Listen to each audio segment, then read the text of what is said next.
The cameras were flashing so fast it looked like a lightning storm outside the Manhattan Supreme Court.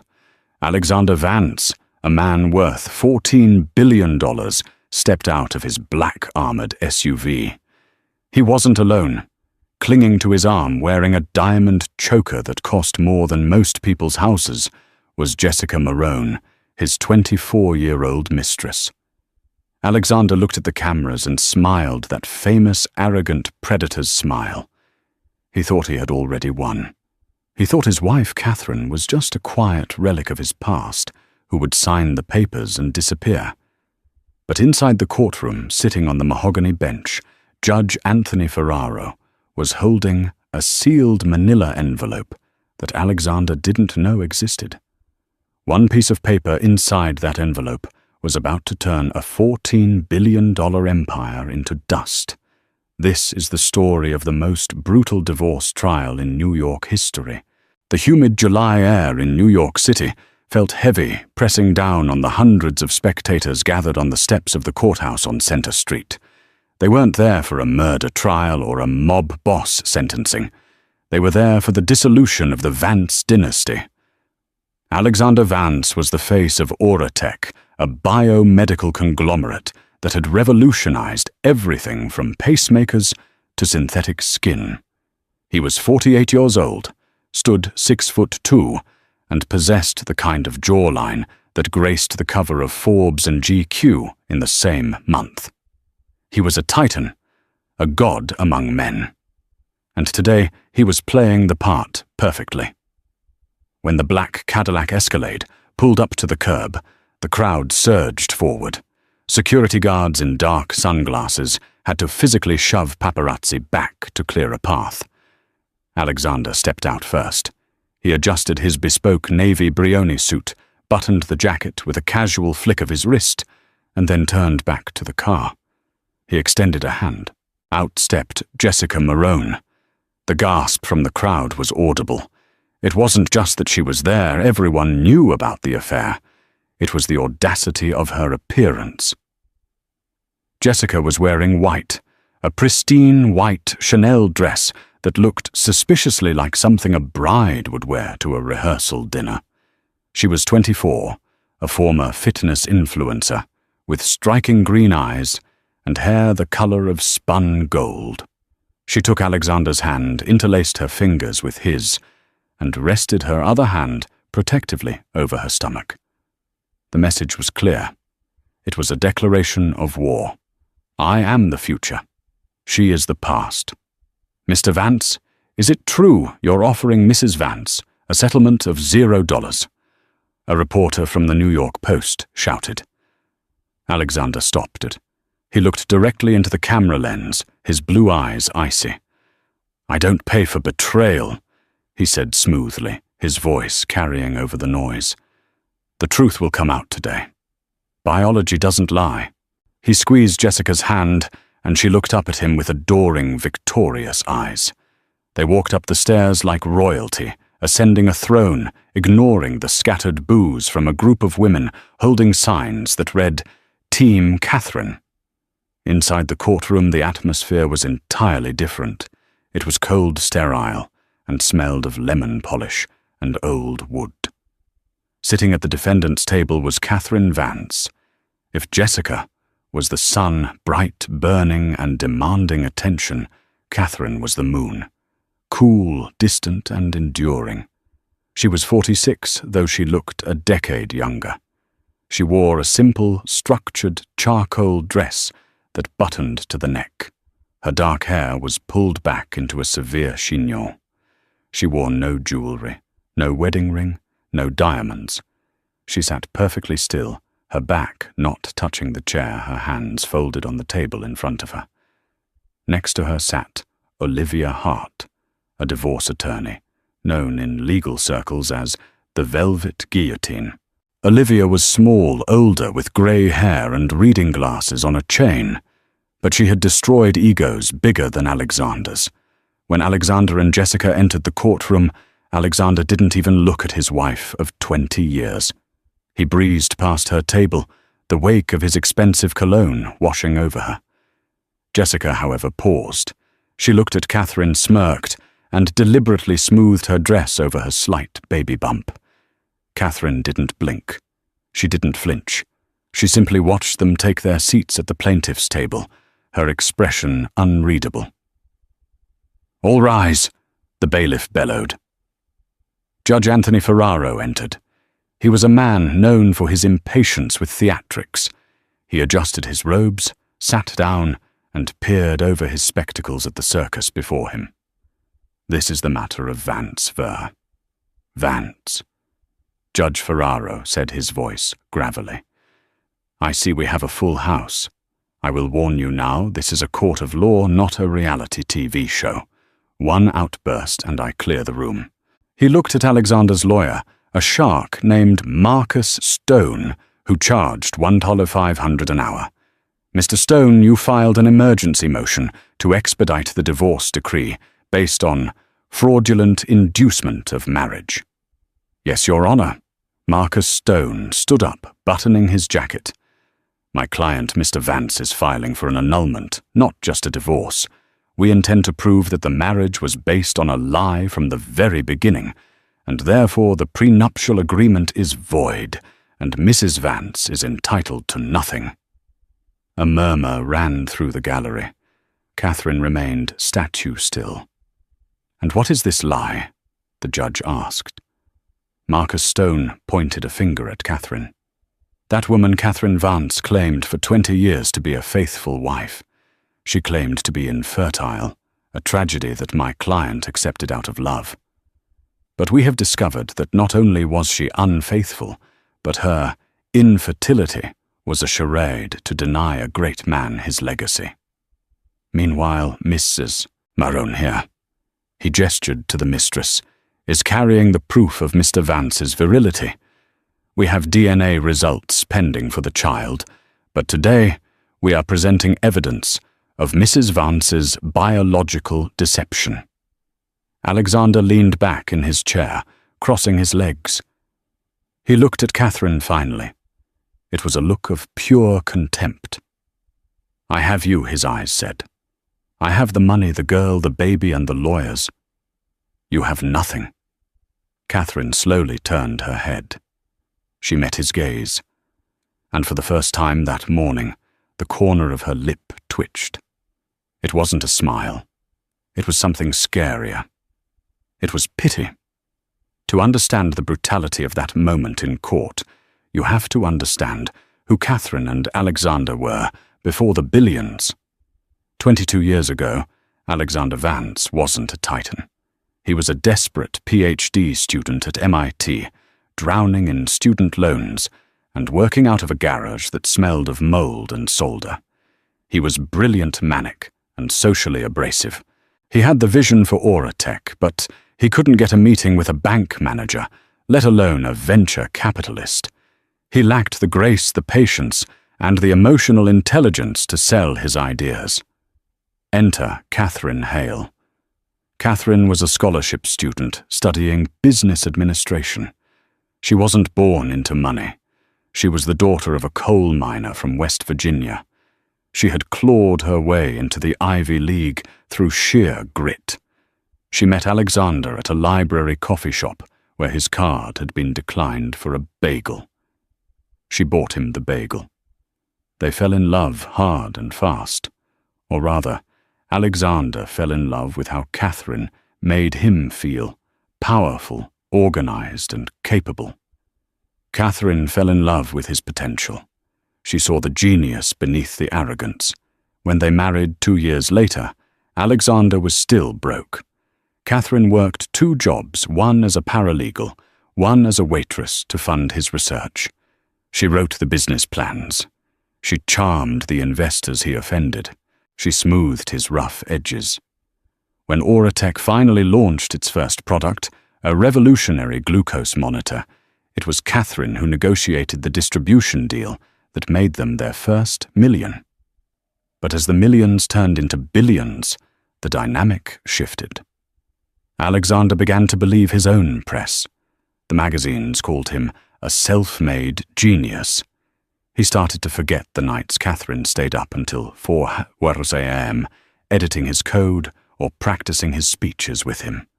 He started to see her not as his partner, but as his manager, and then eventually as his employee. The real fracture, however, was the children, or the lack of them. Alexander wanted a dynasty. He wanted a son to carry the Vance name.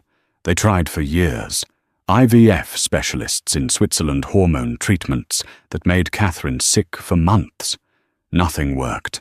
The doctors gave vague reasons, unexplained infertility, but the burden always fell on Catherine. Alexander grew resentful. He stopped coming home for dinner.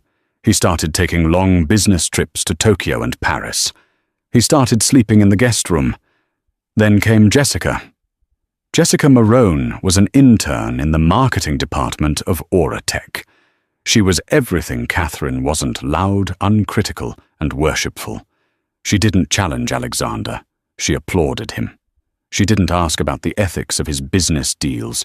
She asked how much the yacht cost. When Alexander turned 48, he hit a midlife crisis that hit like a freight train. He looked at Catherine with her sensible shoes and her wrinkles of worry, and he saw his mortality. He looked at Jessica and saw a second chance. 6 months before the court date, Alexander had come home to their penthouse on Park Avenue. Catherine was reading a book by the fire. "I want a divorce," he had said, tossing a manila envelope on the table. "Jessica is pregnant. She's giving me the son you never could." Catherine had closed her book slowly. She didn't scream. She didn't cry. She just looked at the ultrasound picture he slid across the table. "Are you sure, Alexander?" she had asked softly. "Are you sure this is the path you want to take? Once you open this door, you can't close it." "I'm done with your dead weight, Catherine," he had sneered. "I'm taking the company. I'm taking the houses. My lawyers found a loophole in the prenup. If I can prove you deceived me about your health, about your ability to give me an heir, I can void the spousal support. You'll leave with what you came with. Nothing." Catherine had stood up then. She walked to the window, looking out at the city she had helped him conquer. "Very well," she whispered. "I'll see you in court." Now, sitting in that courtroom, Alexander thought that conversation was his victory speech. He didn't realize it was actually his Miranda warning. The courtroom was stifling. Marcus Stone, Alexander's lawyer, was pacing back and forth, weaving a narrative of victimhood for the billionaire. "Your Honor." Stone boomed. "Alexander Vance is a man who has given everything to society. He has cured diseases. He has employed thousands. All he asked for in return was a family. Catherine Vance knowingly trapped him in a barren marriage. We have testimony from a former housekeeper who heard Mrs. Vance say years ago that she never wanted children and would do whatever it took to avoid them. It was a lie. A paid-for lie."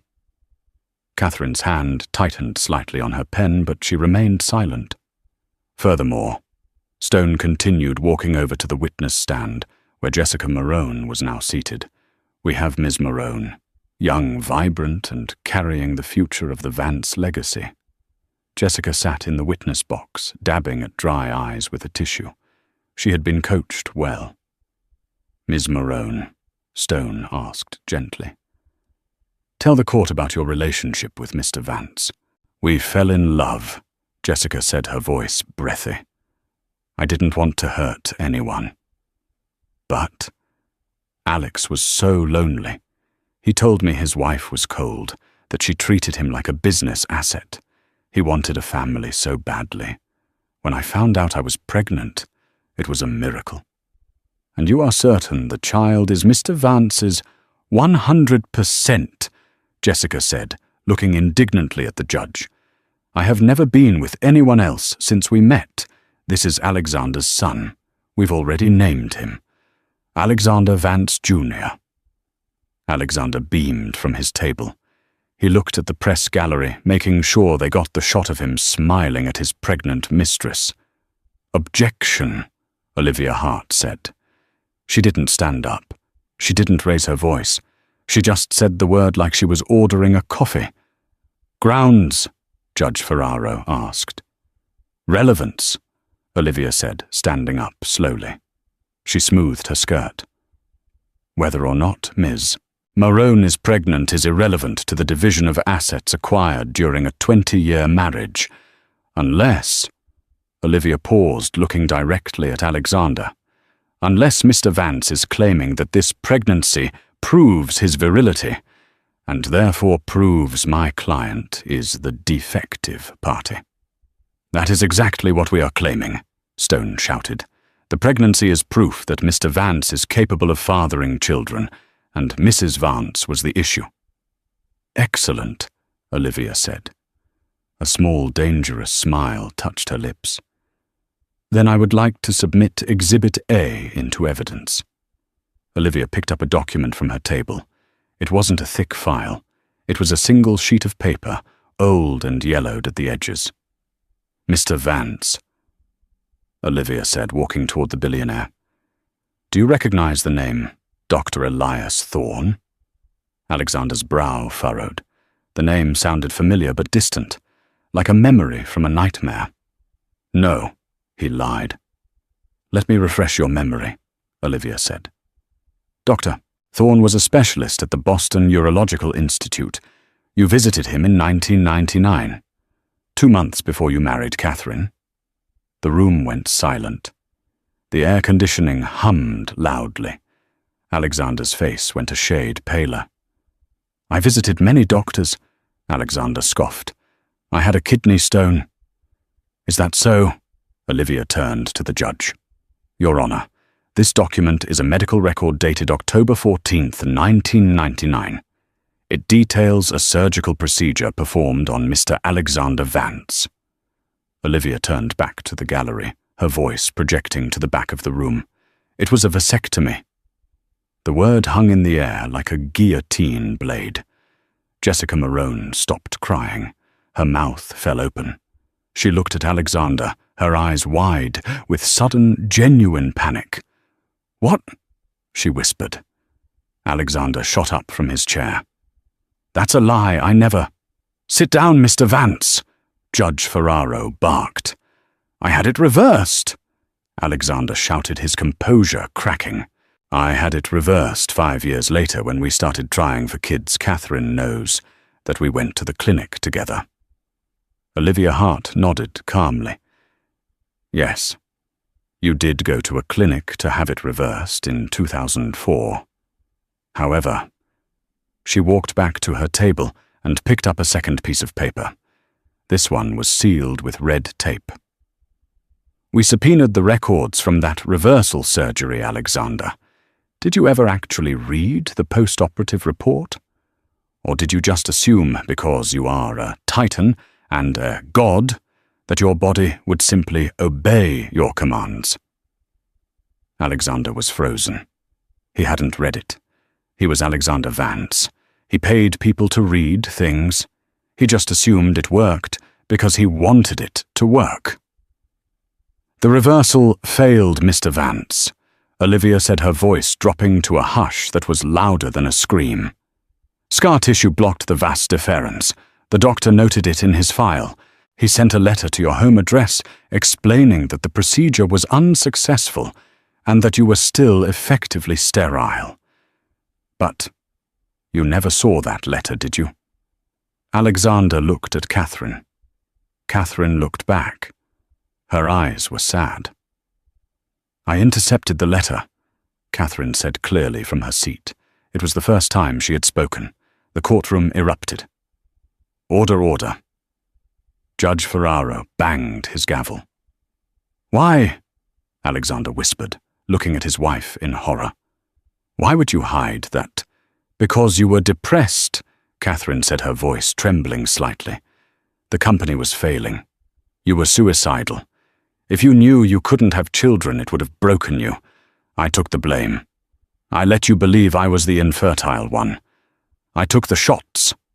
I took the drugs. I let you hate me for 10 years because I loved you enough to carry your burden." She stood up, tears finally spilling over.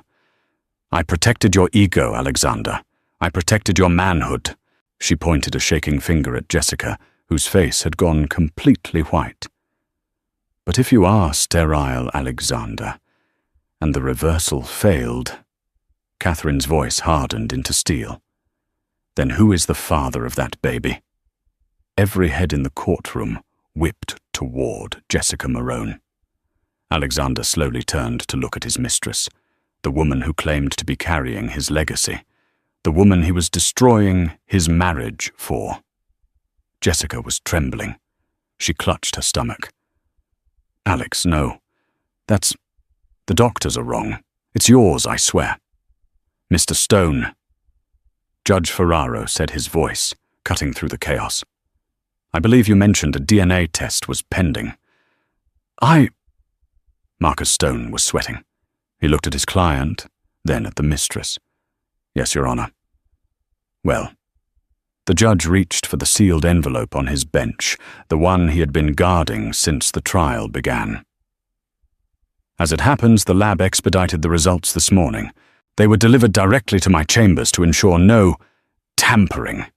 Judge Ferraro held up the envelope. "Shall we open it?" The silence in the courtroom was absolute. It was a physical weight, pressing down on the lungs of everyone present. Even the court reporter had stopped typing her hands, hovering over the keys. Judge Ferraro didn't rush.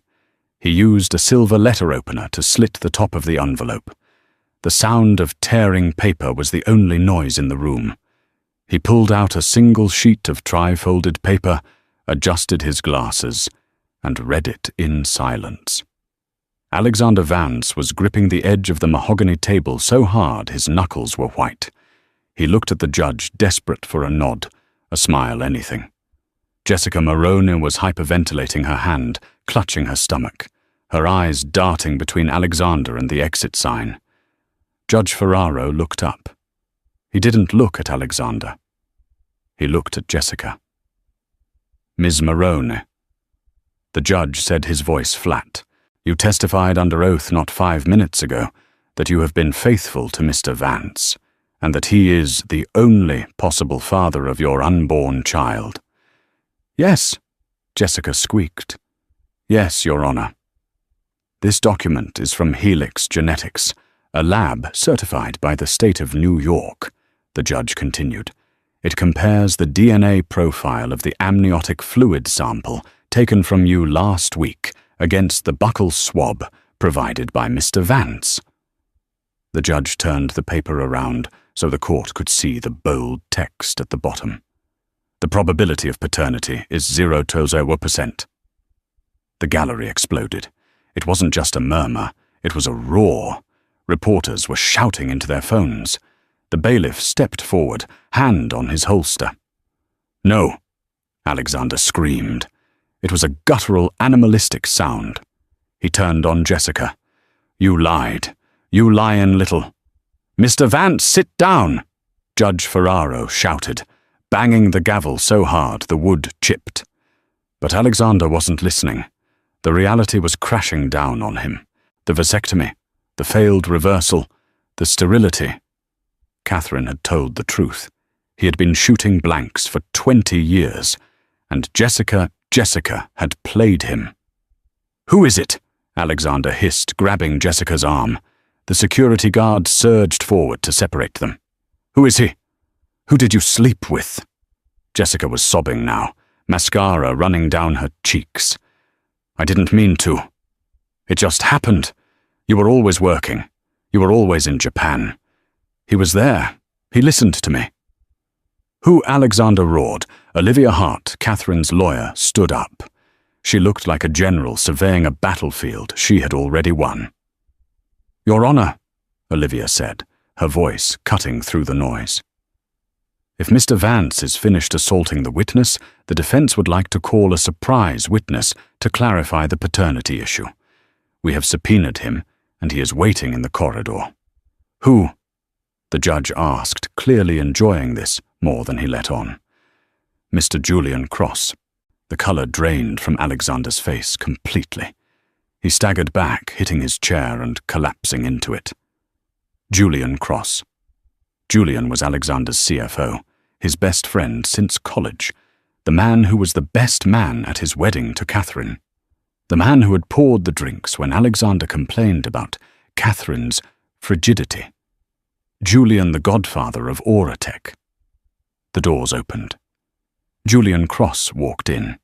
He didn't look ashamed. He looked annoyed that he had been caught adjusting his silk tie. He walked past Alexander without making eye contact and took the stand.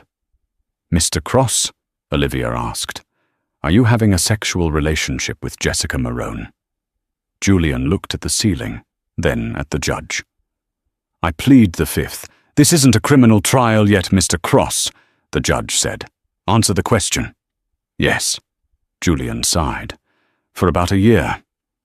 Alexander looked like he was having a stroke. "You," he whispered. "You told me to leave her.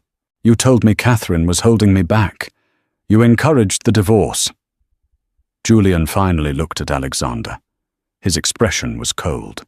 "You were tanking the stock, Alex. You were erratic. You were obsessed with this legacy nonsense.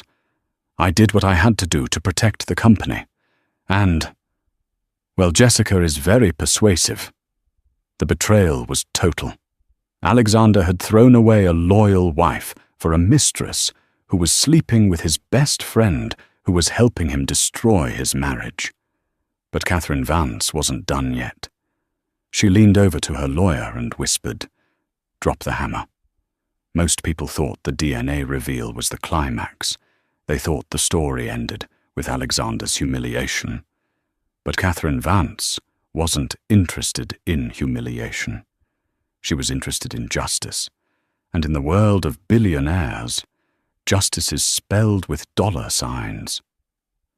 Alexander sat slumped in his chair, a broken man. But his lawyer, Marcus Stone, was still trying to salvage the finances.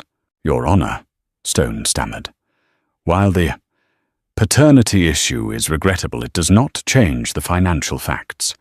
Mr. Vance built Auratech. The prenuptial agreement stands. Mrs. Vance is entitled to a payout, but the controlling shares of the company belong to Alexander." Olivia Hart walked to the center of the room. She was holding a blue folder this time. "Actually," Olivia said, "that brings us to the matter of the Vance Legacy Trust." Alexander's head snapped up. He knew that name.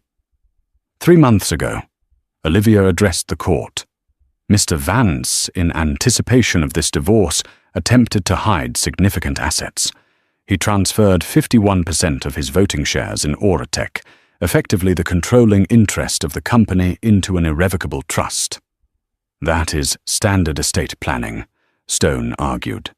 "The trust," Olivia continued ignoring him, "was designed to protect the assets from his wife. The beneficiary of the trust was named as my firstborn child, and the trustee, the person with the power to vote those shares until the child turns 18, was named as the biological mother of said child." Olivia paused. She let the words sink in. Alexander's eyes went wide. He started to shake his head. No. "You see the problem, Mr. Vance?" Olivia asked gently. "You drafted this trust assuming the child was yours. You assumed you would control Jessica, and therefore control the shares. But the child is not yours." Olivia turned to the judge. "However, the trust language is specific. It does not say Alexander Vance's biological child. It says the child currently in utero carried by Ms. Jessica Marone. You defined the heir by the pregnancy, not the DNA, because you were so arrogant you didn't think a DNA test was necessary." Alexander had been so sure of his virility, so eager to spite Catherine, that he had rushed the paperwork. He had locked 51% of his company into a box and handed the key to the pregnant woman. So, Olivia concluded, The controlling shares of Auratech are now under the trusteeship of Ms. Jessica Marone, who, as we have just established, is in a relationship with your CFO, Julian Cross." The courtroom gasped. Alexander looked at Julian. Julian Cross smiled. It was a small, shark-like smile. He knew. He had probably helped Alexander draft the trust. It was a coup, a hostile takeover disguised as a divorce strategy. "You stole my company," Alexander whispered. "You stole my company. You gave it to her, Alex," Julian said from the witness stand. "You literally signed it over." Alexander lunged. He leaped over the defense table, tackling his lawyer, scrambling toward Julian. "I'll kill you! I'll kill you both!" Bailiffs swarmed him. The billionaire, the genius. The face of Forbes was pinned to the dirty carpet of the courtroom floor, screaming obscenities, while his ex-best friend smoothed his suit and his ex-mistress wept into her hands. "Get him out of here," Judge Ferraro yelled. We are in recess for 30 minutes." As they dragged Alexander out, he looked back. Not at Jessica. Not at Julian. He looked at Catherine. Catherine was still sitting perfectly still. She watched him being dragged away with the same expression one might use when watching a bag of trash being loaded into a truck. She didn't look happy. She looked resolved.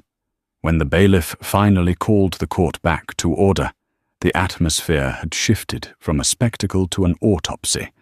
The air conditioner hummed aggressively, but it did nothing to cool the sweating brows of the men at the defense table. Alexander Vance was back in his seat, but the titan of industry was gone. In his place sat a man who looked like he had aged 10 years in a 30-minute recess. His tie was loosened, his hair was disheveled, and his eyes were bloodshot. He kept glancing at the back of the room, where Julian Cross, his traitorous CFO and former best friend, was leaning against the wall, furiously typing on a BlackBerry, trying to outrun the disaster he had helped create. Judge Ferraro looked down at the assembly with the weary expression of a man who thought he had seen everything, only to realize he was watching a Greek tragedy unfold in real time. "Let the record show the parties are present," the judge intoned. "Mr. Stone, before the recess, your client was physically restrained after discovering his estate planning had backfired. Are we ready to proceed with a modicum of dignity?" Marcus Stone, Alexander's lawyer, stood up. He looked tired.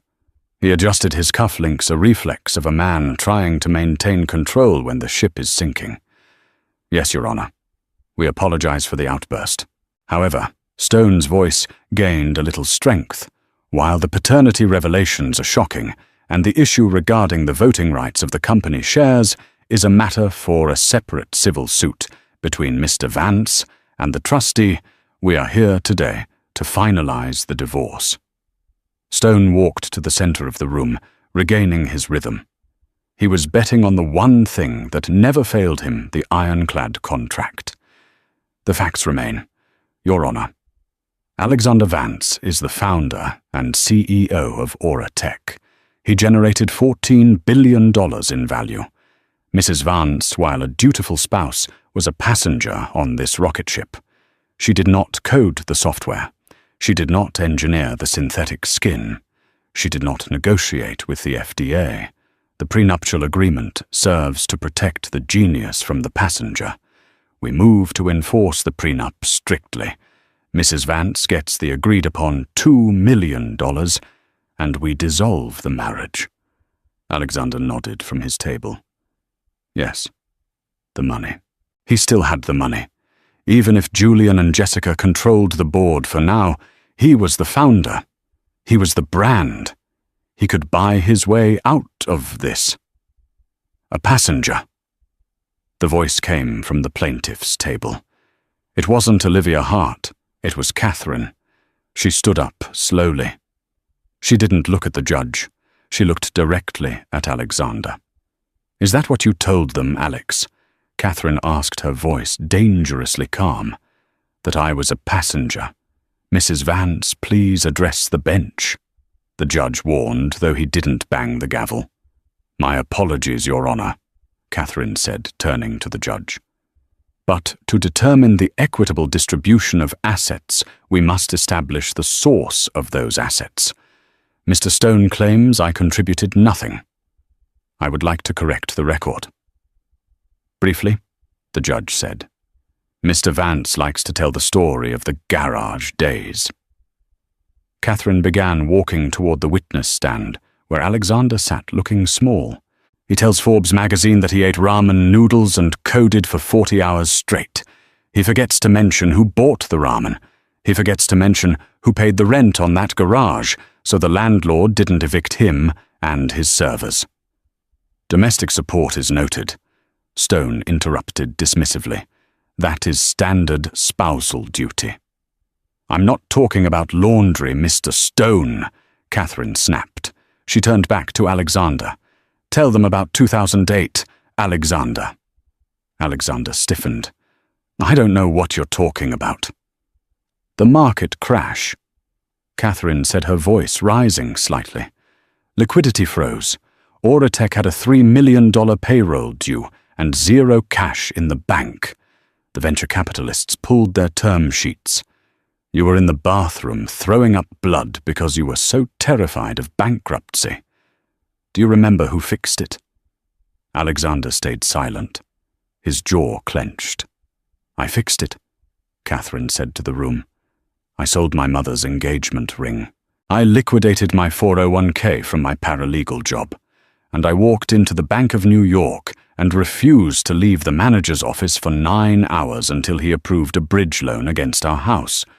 I forged your signature on the application because you were too busy crying in the shower."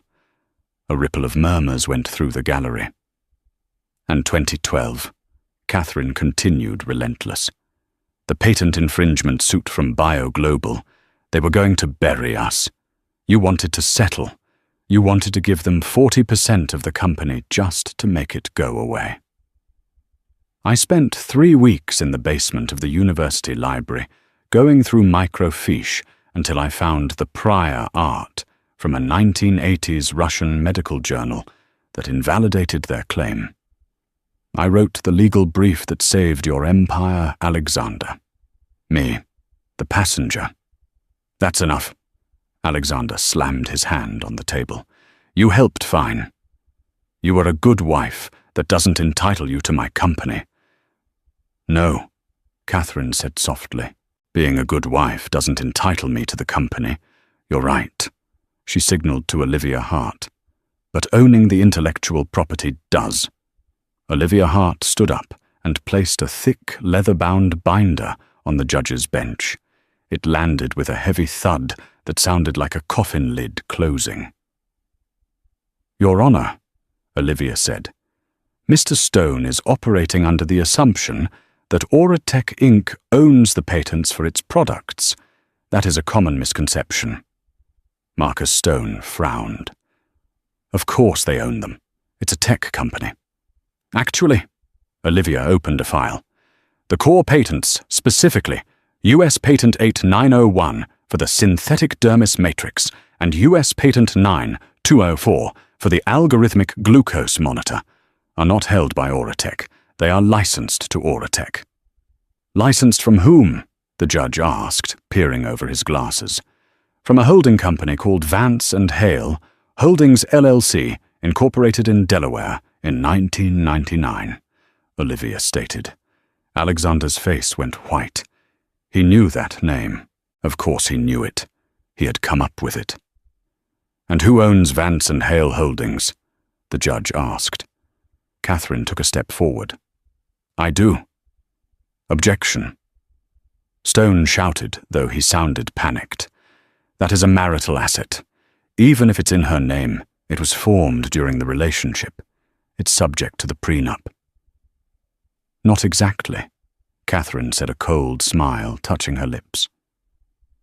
"Alexander, do you remember 5 years ago, the class action lawsuit in California, The one where the patients claimed the skin grafts were causing allergic reactions. Alexander nodded, slowly paralyzed. "You were terrified," Catherine recounted. "You were convinced they were going to pierce the corporate veil and come after our personal assets. You sat at the kitchen table and said, 'Cat, we need to hide the IP. If Aura Tech gets sued, they can take the company, but we can't let them take the patents. The patents are the gold mine.'" She turned to the gallery, addressing the audience as much as the judge. So his high-priced lawyers, perhaps even Mr. Stone's firm, came up with a strategy.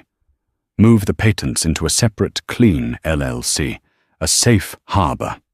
And to make sure it looked like a legitimate arm's-length transaction, and not just asset hiding, Alexander insisted that he couldn't be the owner.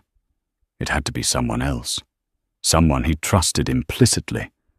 Someone who would never betray him. She paused. The silence was absolute. He transferred his 50% membership interest in Vance & Hale Holdings to me. For the sum of $1. I have the transfer deed here, signed by Alexander Vance. Olivia Hart held up the document. It was blown up on a projector screen for the court to see. There was Alexander's signature, bold, arrogant, and fatal. "He transferred it to you," the judge mused, looking at the document. "And did he ever transfer it back?" "No, Your Honor," Catherine said. The lawsuit in California was dismissed a year later. I reminded Alexander 3 times to execute the paperwork to restore his ownership. First he said he was too busy with the IPO. Then he said it was safer with me for tax purposes.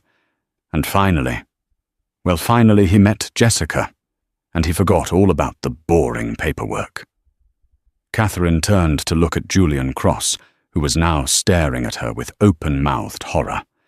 "You see, Julian," Catherine said, addressing the traitor directly, "you and Jessica have successfully staged a hostile takeover of Aura Tech. You have the office building, you have the factories, you have the debt, and you have the overhead costs of 4,000 employees." She gestured to herself. "But Aura Tech operates on a 5-year renewable license to use the patents held by my company. And guess what?" She looked at her wristwatch. "That license expired at midnight last night." "No," Alexander gasped. No. Without a license," Catherine continued, her voice hard as steel. "Aura Tech cannot legally manufacture a single square inch of synthetic skin. You cannot sell a single pacemaker. If you ship one product today, I will sue you for patent infringement in federal court, and I will win." The reality crashed into the room. Aura Tech was a car with no engine. It was a bakery with no flour. It was a $14 billion company that was effectively worth zero. "You have the shell," Catherine said, her voice dropping to a whisper that carried to the back of the room. "I have the pearl." "This is extortion," Marcus Stone yelled, throwing his papers down. "You are holding a public company hostage. I am protecting my property," Catherine countered coolly. Just like Alexander tried to protect his assets with a prenup. Just like he tried to protect his legacy with a trust. He taught me well. I'm just playing by his rules. Alexander slumped forward, burying his face in his hands. The genius. The visionary. He had spent 20 years building a kingdom, only to realize he had built it on land owned by the woman he had just tried to discard. "So," Catherine said, turning back to the judge, "the question isn't how much of Alexander's money I get. The question is whether I decide to let his company survive at all." She looked at Alexander's shaking shoulders. "I am willing to negotiate a new license," she said. Alexander looked up hope, desperate and pathetic in his eyes. "But the terms," Catherine said, her eyes flashing, "have changed. The trap wasn't just sprung, it was welded shut. Catherine Vance hadn't just won the divorce, She had effectively acquired her husband's life's work for $1. The silence that followed Catherine's declaration was not empty. It was heavy, suffocating, and electric. It was the sound of a guillotine blade hanging suspended at the very top of its arc, waiting for gravity to do its terrible work. Marcus Stone, Alexander's highly paid shark of a lawyer, was the first to break the paralysis. He scrambled for the documents Catherine's lawyer, Olivia Hart, had placed on the bench. His hands, usually steady and manicured, were shaking so violently that the papers rattled like dry leaves in a gale. He scanned the articles of incorporation for Vance and Hale Holdings. He looked at the patent assignment dates. He looked at the signatures. Stone's face, which had maintained a tan, confident glow for the entire trial, turned the color of old wet ash. He looked at Alexander Vance, then at the judge, and finally he simply took off his glasses and placed them on the table. It was a gesture of surrender. There was no legal argument for this. It was a checkmate so absolute it rendered the game board irrelevant. "Is this true?" Alexander whispered.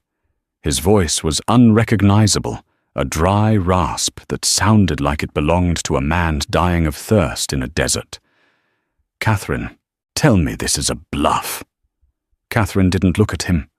She was busy organizing her purse, snapping a lipstick case shut, with a sharp click that echoed through the room. "I don't bluff, Alexander," she said, her voice calm, melodious, and utterly terrifying. "You know that. I plan. I execute. I endure. You were the one who liked to gamble. You gambled our marriage. You gambled your dignity. And now you've gambled your company.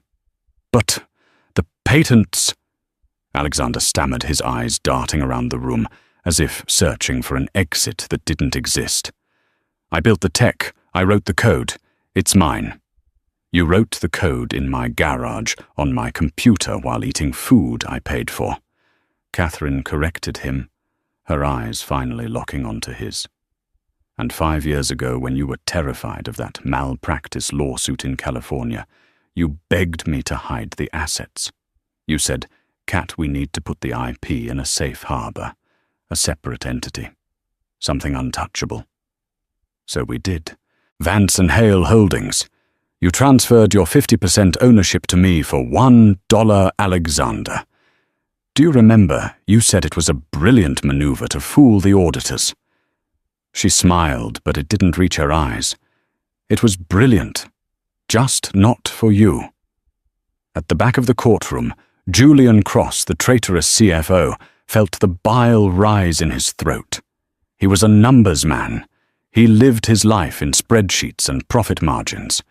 And in that split second, he ran the mental calculation of Auratech without the IP license. Auratech had 4,000 employees. It had 3 massive manufacturing plants in Ohio and Shenzhen. It had a fleet of corporate jets. It had debt, massive leveraged debt, used to fuel expansion. Without the license to manufacture the synthetic skin or the glucose monitors, the revenue would drop to 0 overnight. But the debt payments, the payroll, the overhead, those remained. The company wasn't just worthless. It was a radioactive crater. Julian pushed past the bailiff, ignoring the judge's shout of protest. He practically ran to the plaintiff's table, grabbing the edge of the mahogany wood, his knuckles white. "Catherine!" Julian pleaded, his voice cracking. The suave, arrogant executive was gone. In his place was a desperate man watching his net worth incinerate. "Catherine, listen to me. We can fix this. You don't want to destroy the legacy. Think about the shareholders. Think about the employees. If you pull the license, 4,000 people lose their jobs tomorrow." Catherine turned to him slowly. She looked at Julian with the clinical detachment of a scientist examining a bacteria sample. "Don't speak to me about the employees, Julian," she said softly. "I know their names. I set up their pension fund. You're the one who proposed cutting their healthcare benefits last quarter to boost the stock price by 3 cents. I read the board minutes. Julian flinched as if slapped. I am willing to offer a license to Auratech. Catherine continued, her voice projecting clearly to the court reporter and the mesmerized press gallery. I am not a monster. I won't let the company collapse immediately. Hope flared in Alexander's eyes. You will— Yes, Catherine said. I will grant Auratech a non-exclusive, revocable license to use the Vance and Hale patents. The cost of this license will be 100% of the net profits of Auratech, calculated quarterly. The room gasped. 100%, Julian choked out. That leaves nothing. That leaves 0 for reinvestment, 0 for dividends, 0 for us. Correction, Catherine said. It leaves enough to pay the employees and keep the lights on. It just leaves nothing for the shareholders. Nothing for the executives, nothing for the trust. She shifted her gaze to Jessica Marone. Jessica was sitting in the witness box, her hands cradling her baby bump, her face a mask of confusion. She didn't understand LLCs or IP law. She only understood that the mood in the room had shifted from victory to funeral. Ms. Marone, Catherine said politely, congratulations. You are the trustee of the majority share of Auratech. You now control a company that exists solely to generate profit for me. You have all the liability, all the stress, all the public scrutiny. And I get the check. It seems you finally got the attention you were desperate for. Jessica looked at Alexander, panic rising in her chest. Alex, what does she mean, fix it? You said you were a billionaire. You said I wouldn't have to worry. Alexander didn't answer her. He couldn't. He was slumped in his chair, staring at his hands. The reality was settling in like concrete, hardening around his feet. He had lost everything. Not just the money. He had lost the narrative. He was no longer the genius inventor. He was the fool who handed his kingdom to his enemies and gave the keys to the castle to his ex-wife. Your Honor, Olivia Hart interrupted the tableau, her voice brisk and professional. We have one final matter, the annulment. Judge Ferraro cleared his throat. He had seen many divorces, but never an execution quite this efficient. Yes, Mr. Vance's motion for annulment based on fraud. Marcus Stone stood up shakily.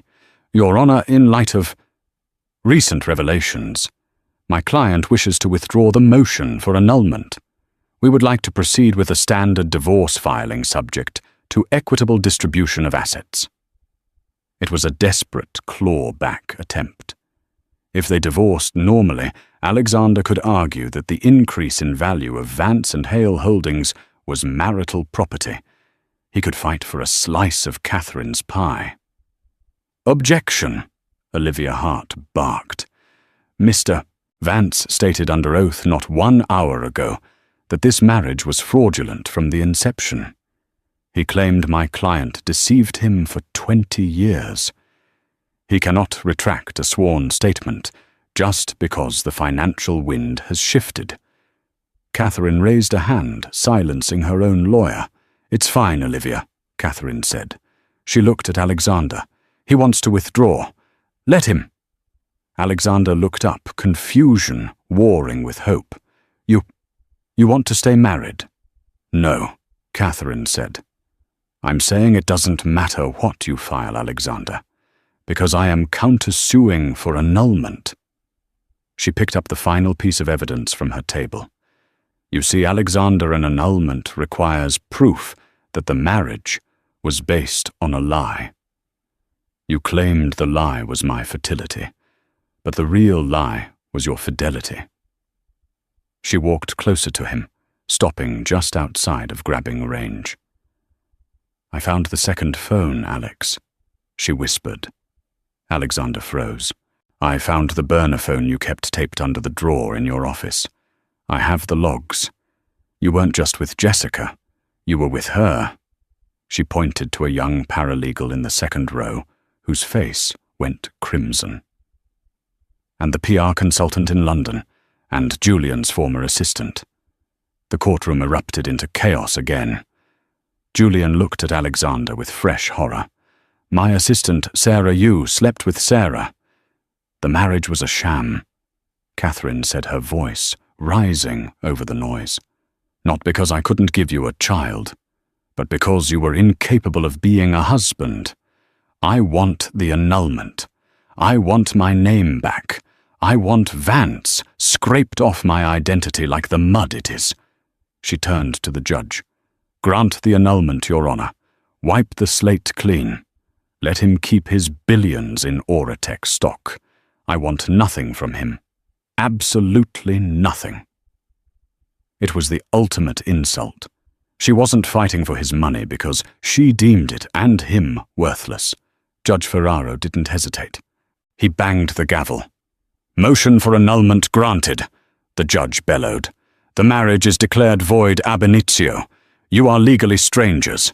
The court awards no spousal support. Each party retains the assets currently in their name. Case closed. The sound of the gavel was like a gunshot. Alexander sat there legally single, legally the owner of Oratech, and utterly destitute. Catherine picked up her bag.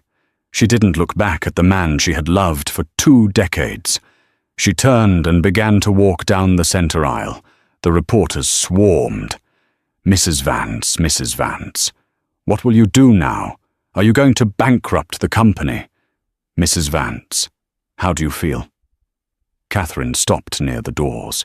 She adjusted her sunglasses, shielding her eyes from the blinding flashbulbs. She looked into the lens of the nearest camera, knowing that this feed was being broadcast live to the world, to the board of directors, to the investors. It's Ms. Hale, she corrected the reporter. And as for how I feel... She paused, and for the first time in years, a genuine, unburdened smile graced her lips. It made her look 10 years younger. I feel like I finally dropped the dead weight. She pushed open the heavy oak doors and stepped out into the humid New York afternoon. Behind her, inside the courtroom, the screaming started. Julian was shoving Alexander. Jessica was sobbing, screaming that she had been tricked. Marcus Stone was trying to resign. Alexander Vance remained in his chair, staring at the empty doorway where his wife had stood. He reached into his pocket and pulled out his phone. He had one notification. It was a Bloomberg News alert. Breaking Oratech stock plummets, 92% following divorce ruling. Vance & Hale Holdings announces exclusive licensing deal with competitor Medtronic. He read it again. Exclusive deal with Medtronic. She had lied. She wasn't going to license it to him. She had already sold the rights to his biggest rival. She had given him hope of a lifeline, just to watch him struggle for air, only to cut the line the moment she walked out the door. A laugh bubbled up in Alexander's throat. It was a wet, hysterical sound. She played me, he whispered to the empty air. She played us all. He looked at Jessica, who was now being questioned by a federal marshal regarding the assets in the trust. He looked at Julian, who was being restrained by bailiffs. Alexander Vance, the boy who came from nothing, had returned to nothing. He closed his eyes, leaned his head back, and listened to the sound of his empire crumbling into dust, brick by billion-dollar brick. And that is how Catherine Hale turned a walk of shame into a victory lap. She proved that in the game of chess, the queen is the most powerful piece on the board, but only if she knows when to strike. Alexander Vance wanted a legacy, but he forgot that a legacy isn't built on money or bloodlines, it's built on loyalty. And when he broke that loyalty, he broke his own future. What do you guys think? Did Catherine go too far by destroying the company, or did Alexander deserve every single bit of it? And what about Julian, the best friend, who stabbed him in the back? Let me know in the comments below. If you enjoyed this story of justice betrayal and billion-dollar revenge, please hit that like button. It really helps the channel. And don't forget to subscribe and ring the bell so you never miss a story. I've got another crazy case coming up next week about a lottery winner who hid his ticket in a place you will never guess. Thanks for watching, and stay safe out there.